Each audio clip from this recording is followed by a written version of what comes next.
I was in pure panic mode. If you're listening to this podcast right now and you're a company that's doing anywhere between $1 million and $3 million, you really need to listen to this. How are we going to survive? We just bought this building. We have all this. How are we going to survive if I'm going to cut my 3 top guys?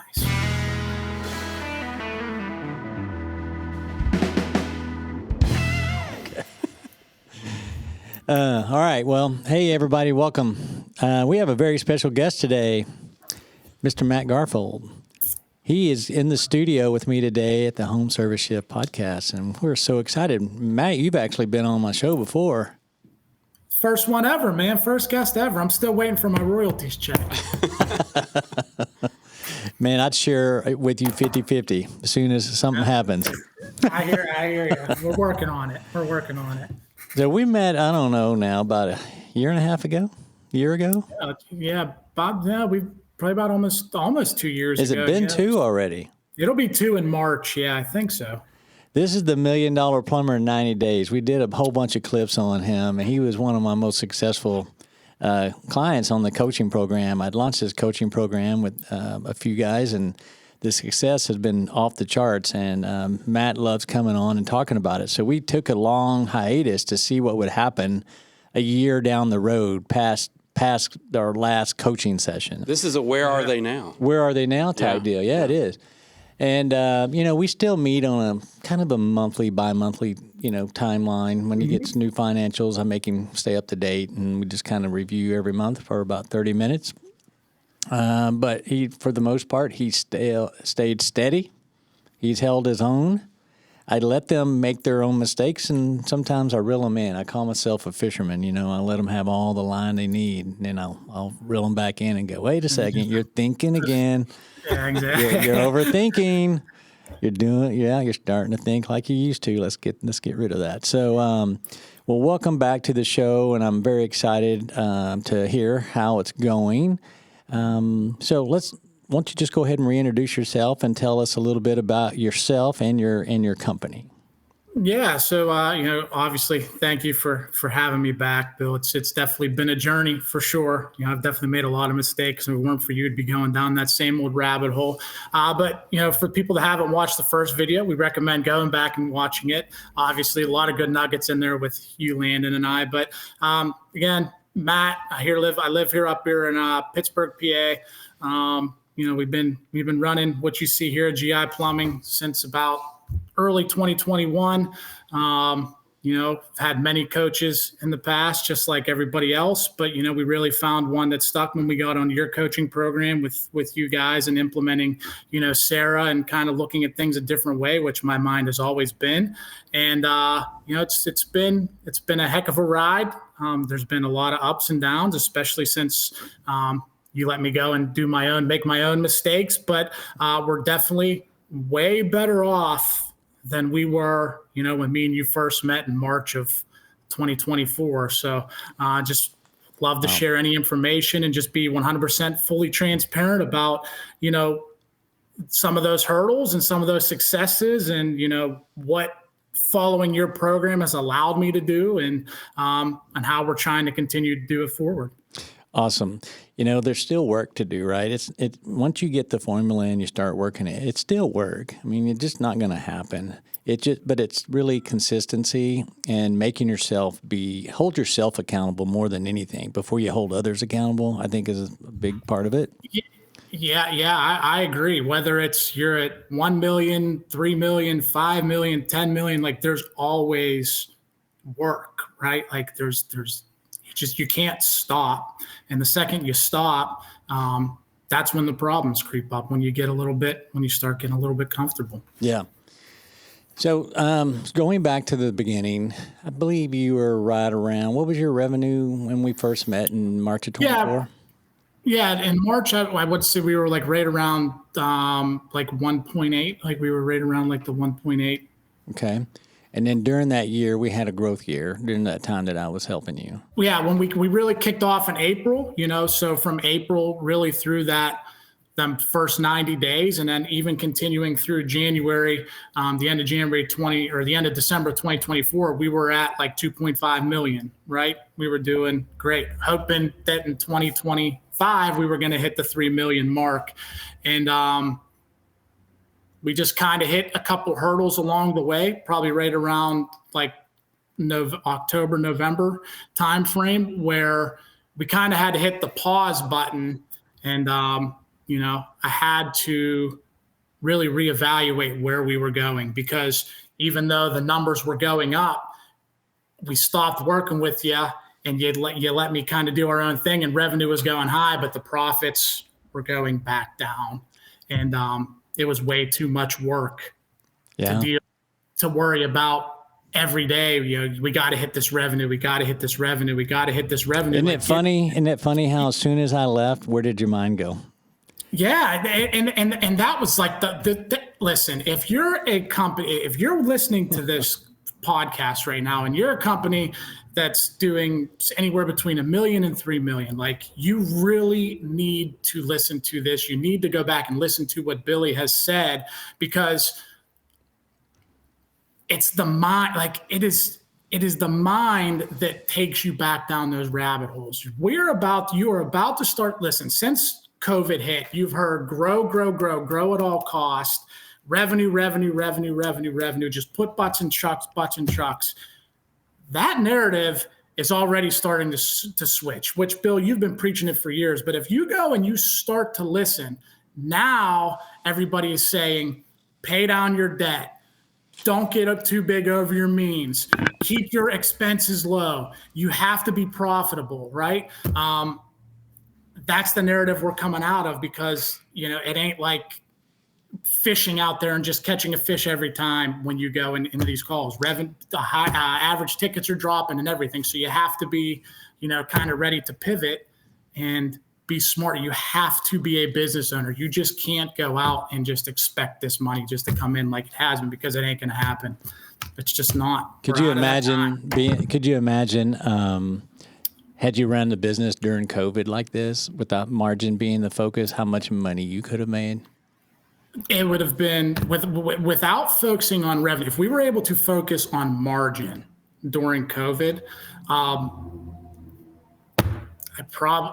don't know what, I probably wouldn't be sitting here right now. Like, let's just be honest. Like, I'd probably be on a beach somewhere. Like, you know what I mean? But that's just not what has been ingrained. That's not what's been preached. That's not, some of these other coaches and other best practices group, you even hear them backtracking now. Like, it's all about efficiency, and it's all about, doing more with less. But getting your systems and processes have always been like a key thing. But it was still, you need system and processes so you can scale. Well, I think that's like the number one misconception. When people say scale, they automatically think grow.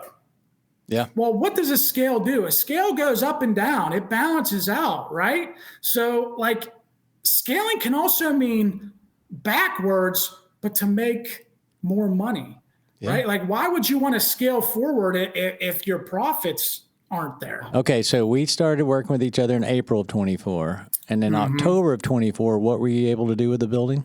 I was able to purchase a very nice building at a discounted rate because I had the money for at least the down payment. You took advantage of a situation because you had the cash, right? And the cash that you generated from a company that had never really generated much cash. Correct. Okay. Correct. So what did you do? What did you do with the building?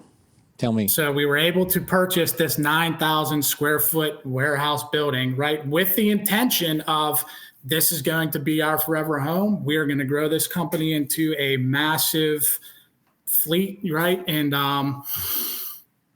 when we started to cut back, we realized that, so that was in October, right? And we were able to, go ahead and proceed with the building, to put a little bit of money into the building. And then when we decided to build the foundation back, right? And we can get into culture and stuff like that, but I had to make decisions. And a lot of the decisions were getting rid of the fat and getting rid of the people that don't really fit the culture. Right. So when we did that, hang on, let's stop right there. Mm-hmm. So people that didn't fit the culture. So your revenue, you took people that didn't fit the culture. It didn't matter where they were as far as earnings, right? You took bad guys, whether they were at the top in revenue or in the middle or the bottom, right? You just got focused on having the culture. That's it. That is 100% it. And I think that's where a lot of people make mistakes, is because we always keep those guys that are bringing in revenue, and we don't coach them to the point where they're actually profitable, because we're so focused on revenue that there's no money being made. Okay. So you're those absolutely changes. Right. And I don't mean to cut you off, because I have to say this. You're absolutely right, because you automatically think, if you're going to align yourself with everything that you see on Facebook and everything else that you hear, your mind is going to say that you can't cut that person, because how can I cut that $700,000 worth of revenue that they generate? Like, our company, we ain't going to be able to afford it. And I was going through that. Like, as we were making these cuts, I was in pure panic mode, like pure, because I'm like, how are we going to survive? We just bought this building. We have all this. How are we going to survive if I'm going to cut my 3 top guys? Like, how? And my wife, if it wasn't for her, man, I don't know what I was in a bad place, because I was 100% operating out of fear. We all do. My wife just kept saying, one, obviously, and I don't want to get trusting, God knows the plan, trust in Jesus. And if it wasn't for that, I don't know if I would have made through it. But 2, she's like, it's just, Matt, you're looking at it with your heart. I'm looking at it at the numbers. It's going to be okay. And sure enough, we may be doing less revenue, but there is even more money at the bottom line most months, right? Well, what's the point of having people eat up your profit 30% plus, doing 700,000, where you can get 2 people doing 375 and hit your margins and make money? Exactly. And you have 375, and you're still able, you can put 2 guys in instead of 1, right? So then you always have somebody available, that if you're paying for a call to come in, like, what is the worst feeling in the world? When you pay for a call to come in and you don't have a technician to go run it. Right? So I could have kept the $700,000 guy, but then be down a guy. Like, okay, that's great. Like, and the numbers work out, but a call comes in and we're missing out. Yeah. So you got the building. Did you buy the building in another entity, or did you have the company buy the building? So we bought the building in another entity, where it ends up that GI Plumbing is now renting off of GI Leasing, right? So, okay. Which was there some money being made there? Yeah. So, okay. You don't necessarily see it going into your pocket, but instead of paying somebody else's asset down, the company is now paying your asset down. So now you're making a profit on top of paying down your assets. And the most beauty part of it is the depreciation that you were getting in your new entity that was offsetting the profits from your business. Absolutely. Absolutely. Now all of a sudden we're not paying taxes on all the money we're making, and now there's more money in the bank. Oh my gosh. Isn't it funny how this works? Yeah, it's not rocket science, It's just you got to kind of take a couple bumps and bruises along the way to get there, right? Okay, so I think there's more to this story, though. So you bought this big, beautiful building in this entity. You started leasing it back to your business, and then something happened. You sold the business? You sold the building, right? I did. So, we obviously didn't need that much space, so we were going to lease out the back warehouse. And a cheerleading company came in. They were going to lease it, and then they just approached me and said, hey, well, would you be willing to sell? And at that point, this is the beautiful thing about when you scale backwards, maybe, or even fly, like when you're able to look at it and say, okay, we're going to scale backwards, but what's going to be best for me, right? Like, personally, what is how can I make my life easier? So we decided to really build, me and my wife, we purchased a house up really north of Pittsburgh, more in the country. And we decided to go ahead and sell the building, because we were going to make a profit on it, because I got it for cheap. And we were able to take some of that proceeds as a profit or whatever, and we purchased a building up by our house, which is only 7 minutes away now. So Awesome. So you made some money on that transaction. So you got this depreciation, knocked your taxes down, and then you made money flipping it, and you flipped into another one. And I'm assuming you did a 1031 tax exchange when you went into the new one. Yes, sir. Yes. All within 8 months of buying that building? Yeah.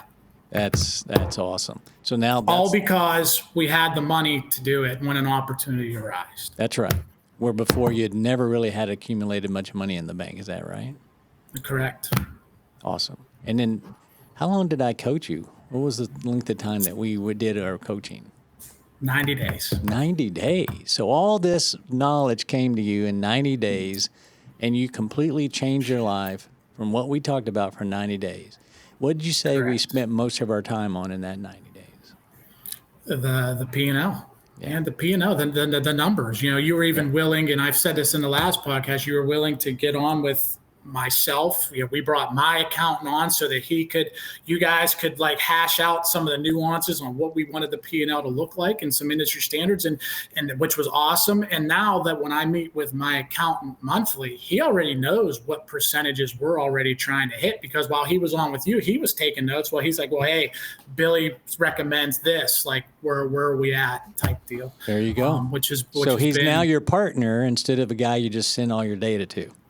He knows exactly what we're trying to do. Exactly. So he's involved. He's engaged. He's there with you to be profitable. That's Correct. important. And so he's going to do a better job for you because of that. Yes. Because he knows that you know what you know, so you can hold him accountable. And because you're holding him accountable, he's enjoying your account more, because most of the time he gives this advice that you've been given and he's learned as well. He gives it to his other clients, and it falls on deaf ears because they don't understand the P&Ls. Yeah, I mean, I'm sure he appreciates it, because it's like trying to explain plumbing to a customer that doesn't really understand. After you say it so many times, it's just like I'm beating a dead drum. So I'm sure he appreciates it when he meets with us, because it's not falling on deaf ear. We're not giving him wait, what are you talking about? We have no idea, right? So well, those customers understand now. They got Chat GPT. They know more about it than we do. Yeah, that is true. That is now true. When we go to a house, it's like us going to the doctor. We tell the doctor what to do for us. Exactly. Because of what we've learned on WebMD. Exactly. And then the customer gives you, well, ChatGPT says it should only cost this much. All you can do is laugh. And so was anybody answering the phone to show up from ChatGPT? Yeah, exactly. Yeah. Right. What's their phone number? Did they show up and do it? Right. Get them here. Yeah. We'll have a discussion. Yeah. Well, get them here and we'll match their price. Exactly. ChatGPT on the rescue for us now. Yeah, that's the funny thing. In the last 6 to 8 months, I mean, that's what we go against now in this industry. So how are you combating that? All the experts you're seeing in these homes now.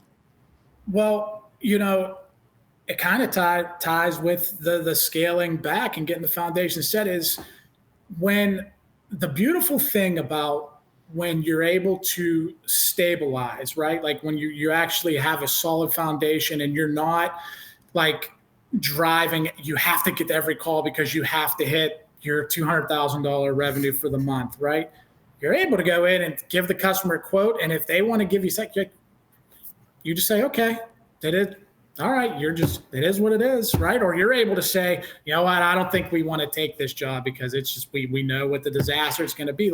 You are actually able to make the decisions what are best for your company. Because how many times have we all gone into it we don't really want to do this job, but we need this revenue. We need to get this. So do it. And then within 2 hours of that job start, and it goes exactly the way you thought it was going to go, completely sideways, and you don't make your money.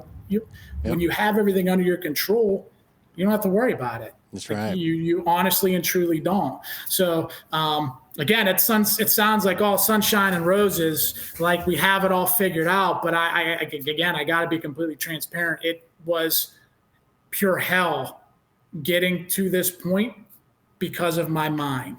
Yeah. Because of my mind. And I still fight it every single day. My mind has been ingrained to follow what everybody's been preaching for the last 4 or 5 years. Yeah. Right. Grow. Just go like, and it's tough. Like it's tough because as a business owner, you feel like you want to, you obviously don't want to compare yourself, but you want to be the top dog. Like you want to prove something that you're better, like you're the best. Well, I like to say the proof's in the pudding. So let's put our P&Ls together and see really. Yeah. Let's take that $10 million company and see their P&L compared to ours, right? So if you want to beat private equity and you want to play the long game, this is how you do it. Yep. Or even if you want to sell to them, why not do this so you can get the most money? Or if you want to sell right now, probably isn't the best time. No, if they're trying to buy anybody that sells right now is just getting raped. Yeah. The multiples that are 4 to 6, which are low. Yep. Which is, we're 15 years past when I did my deal, and it's still 4 to 6. It's down to 4 to 6. It's and your revenues are down, your profits are down. So that's a double, triple whammy of negativity on your return. And what people don't realize is then you pay a 28% tax in a non-tax state, which I live in. I don't know about Pennsylvania. Do you have a state income tax?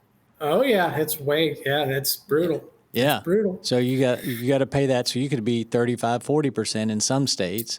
So for 30 here was like 37%. Yeah. So 37%. So if you got $1 million, you only have 630,000 remaining.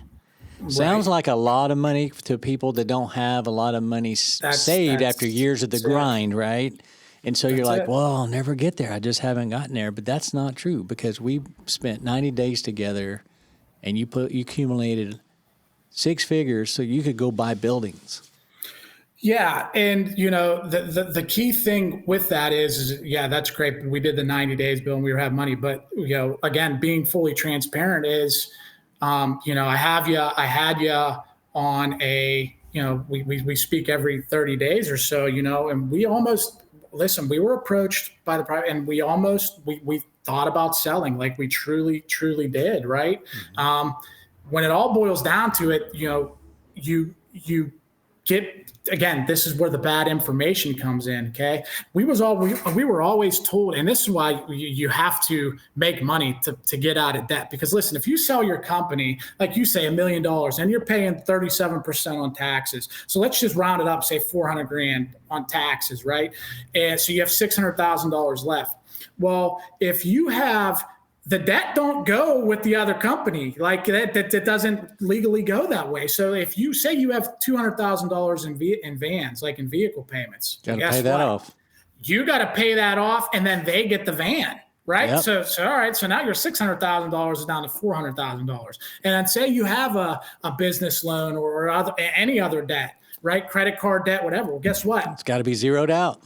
They figure that in your multiple that they give you, right? So it's not like, okay, yeah, you get to keep your cash and you have remaining, but they figure that in your multiple. Like debt doesn't go with the company. You have to pay it off. Mm-hmm. So you're now 600,000, well, your million went down to 600,000 after taxes. And then say you owe $300,000 in debt, whether it's van fees or whatever. Now you're $300,000. So you walk right through, if you're netting 15, 20%, that's 1 year worth of revenue. Yeah.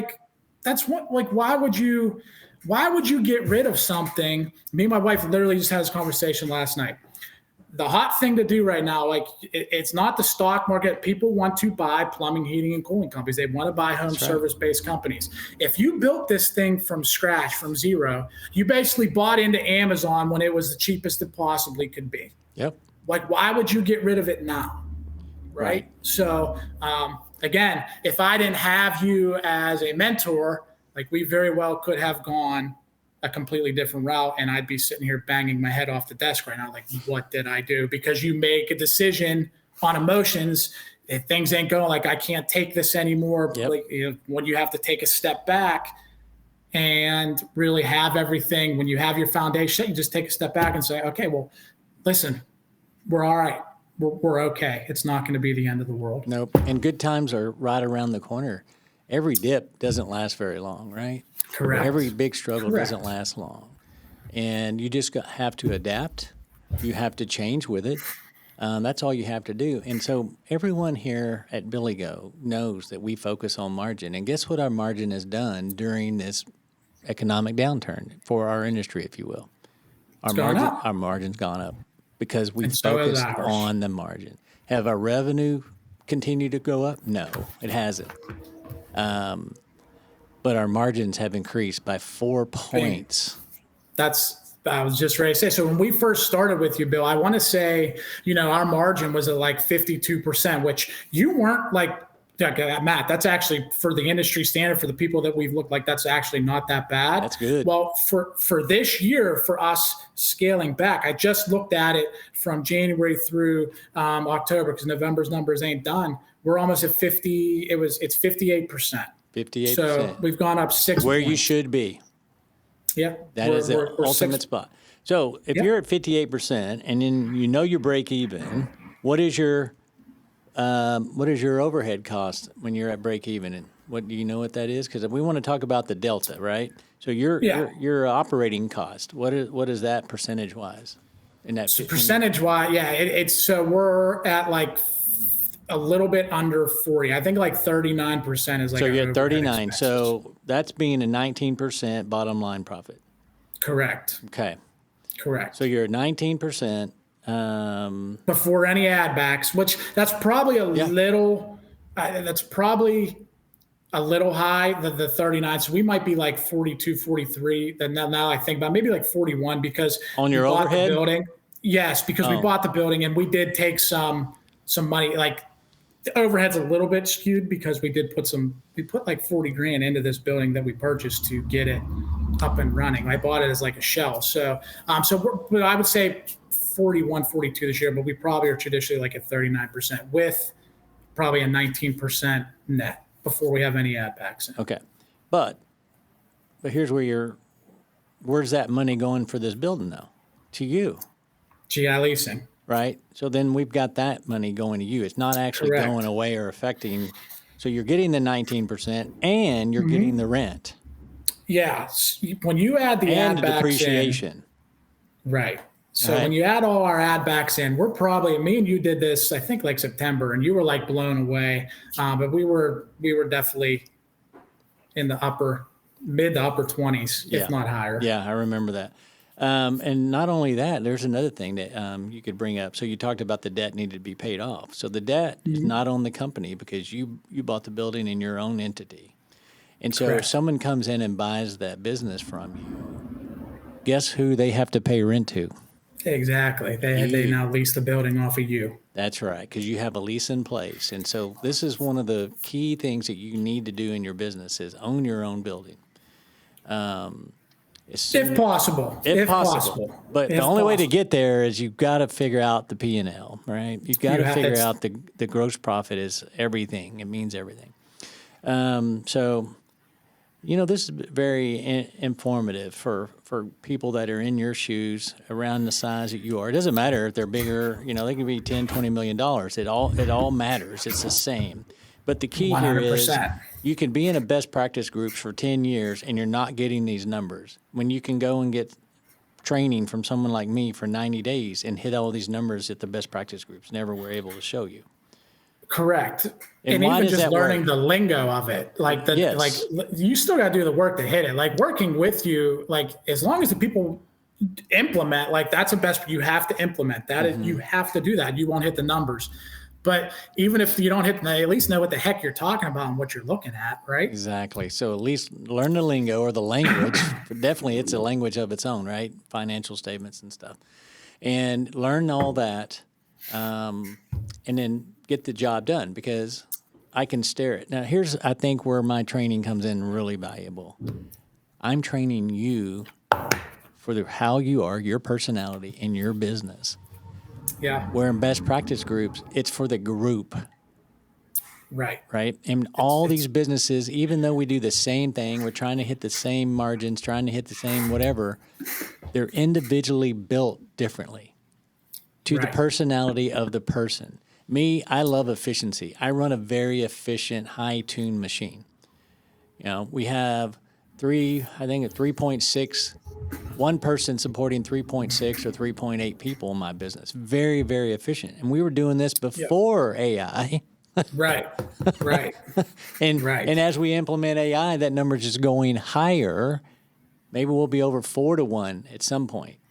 And the thing that you do really well is, you use efficiency and you're using things like AI, but you don't overcomplicate it. You say all the time, you are not a very complicated man. You're about as simple as they come, right? Like it's all about simplicity and just obviously keeping it simple as you possibly can. Exactly. You have all these tools in the world to make it efficient, but if you overcomplicate it, then it does absolutely nothing for you. And if someone's training you to be efficient and they don't really know what it means to be efficient or how to achieve it, you're still not going to get there. Yeah, you're exactly right. You're exactly right. And simplicity, where is the most complicated part of our businesses? Our payroll. Yeah. That's where we screw the pooch every time. Is payroll and these shiny objects. Yeah. These I call them dues and subscriptions. Yeah. Like they're a killer. Oh, how many tens of thousands of dollars of that did we kill for you? Yeah, it just, you literally went down, swipe this, swipe this, swipe this, swipe this, swipe this, keep that, right? Like there wasn't very much we kept, that's for sure. And what happened? It got better, didn't it? Well, it got better. It really, really did. And again, as you know me, it's not always been sunshine and roses. It's never going to be. And I think that was, again, another value that I got from you, that as I came through this and I explained everything to you, you looked at me, and at a man that has accomplished things you've accomplished, and the size of the businesses that you've sold, the one that you run now, that currently with Sarah, you looked at me and said, Matt, I've been there, brother. I can still get there to this day. Like, we look at you like you don't have any problem, but you're like, I'm human too. I still go through it. It's no different at 100 million as opposed to 1 million. This is how you get through it. And you were like, that's when your partner in crime, your wife, my wife takes it from me all the time, and then she gives it to me from an outside perspective, which I need to hear. Awesome. Well, is there anything you really think that the audience would love to hear from you, that just 1 minute of advice? What do you? Yeah. Number one, 1 minute of advice is, find somebody that you align with. Like you said, like Billy, you understand where I'm coming from now, right? Like, I'm not the big flashy guy. Like, I just want I want peace, right? Like, I want peace, and we try to make it as peaceful as we possibly can. And by doing that is, one, eliminating debt and making profit. Two, even if your wife isn't in your business, like you have to trust her. She's only there to help you. And then three, which should probably have been number one, but if you have a gut feeling, and I don't really know. I don't want to push it on anybody, but listen, man, God is real, right? God is real. And if you have a gut feeling, he's trying to tell you something. So if you don't know the Lord, reach out. I'll try and help you lead that way. Like, shouldn't apologize for that. I don't apologize, but he's real. And if it wasn't for him, I wouldn't be sitting here in the situation that we're in right now. Awesome. I love hearing it. And I'm so proud of you, man. I appreciate that. I wish I would take all the credit, but I take zero credit to this. I think you guys all know, if it wasn't for my wife, again, it would be in a completely different position. Awesome.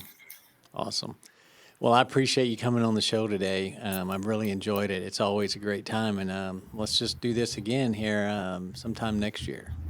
A year in review. We'll be at maybe all right, 10 million at that point. We'll see.